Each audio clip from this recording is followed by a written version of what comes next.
নতুন আবার একটা ভিডিও নিয়ে হাজির হয়ে গেছি। এই যে দেখো, পালং শাক ধুয়ে পরিষ্কার করে নিয়েছি। পালং শাক মিক্সিং জারে নিয়ে নিলাম। ওর মধ্যে মটরশুঁটি, কাঁচা লঙ্কা,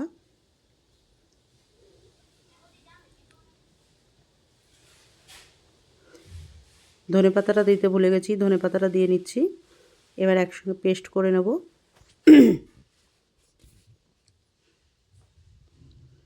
এই যে দেখো, পেস্টটা এরকম হয়েছে। এবার এটা ভালো করে তেলের মধ্যে দিয়ে আমি এটাকে দেখো পুরো শুকনো এরকম করে নিচ্ছি। এর মধ্যে এবার একটু গোটা এই গুঁড়ো কিছু গুঁড়ো কিছু মশলা ব্যবহার করলাম। এর মধ্যে ধনে আর মেথি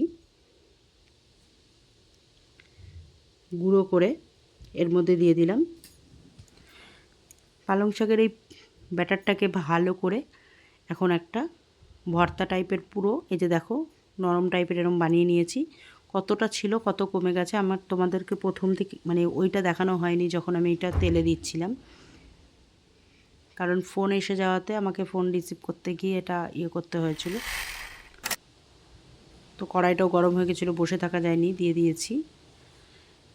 দেখো এর মধ্যে দিয়ে দিলাম রাঁধুনি আর জোয়ান, একসঙ্গে দুটোকে হাতে করে দিয়ে দিচ্ছি। দিয়ে দিলাম পরিমাণ মতো নুন। এর মধ্যে ময়দা আর আটা কিন্তু মিশিয়ে নিয়েছি একসঙ্গে।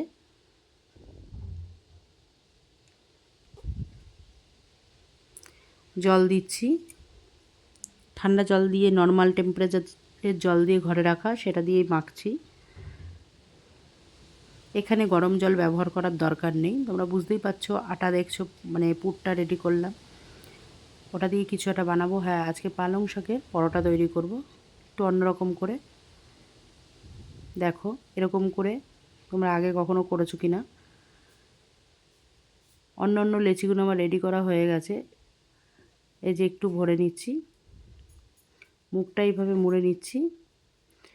তোমাদের এর আগেও আমি অনেক ভিডিওতেই হয়তো বলেছি যে বেলতে গিয়ে হয়তো বেরিয়ে যাচ্ছে, তাতে কিন্তু টেস্টের কোনো বিঘ্ন ঘটবে না, টেস্টের কোনো খামতি হবে না, টেস্ট কিন্তু একই থাকবে। হয়তো জিনিসটা দেখতে একটু খারাপ হয়ে যাচ্ছে, এটাই।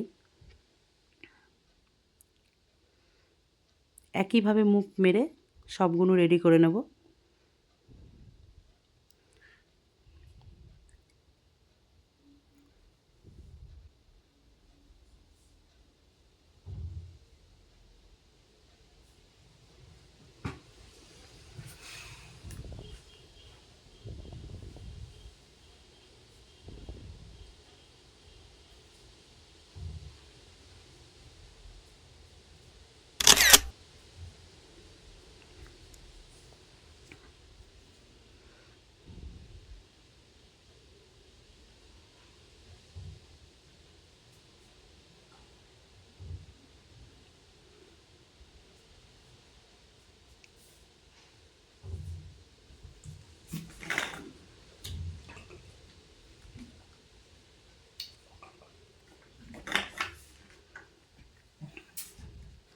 এতটুকু বেঁচেছে, এটা রেখে দিচ্ছি।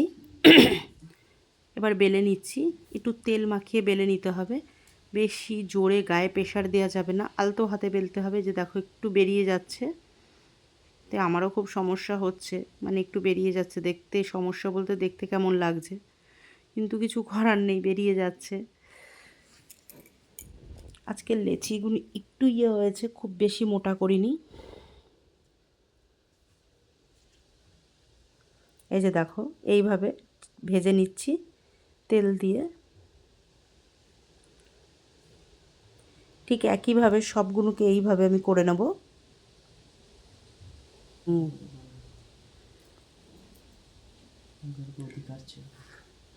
দুই দিকে ভাজা হয়ে গেছে।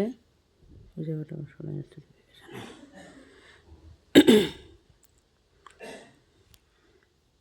আবার একটা দিয়ে দিলাম, দেওয়ার পর তেল দিচ্ছি। দেখো ঠিক এটাকেও একই প্রসেসে ভেজে নেব।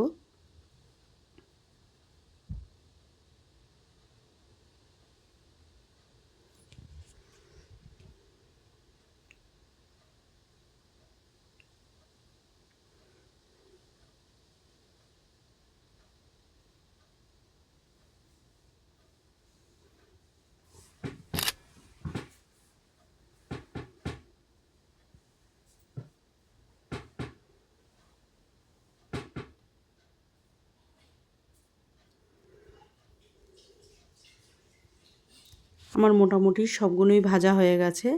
পালং শাকের পরোটা দেখো কমপ্লিট। টাটা।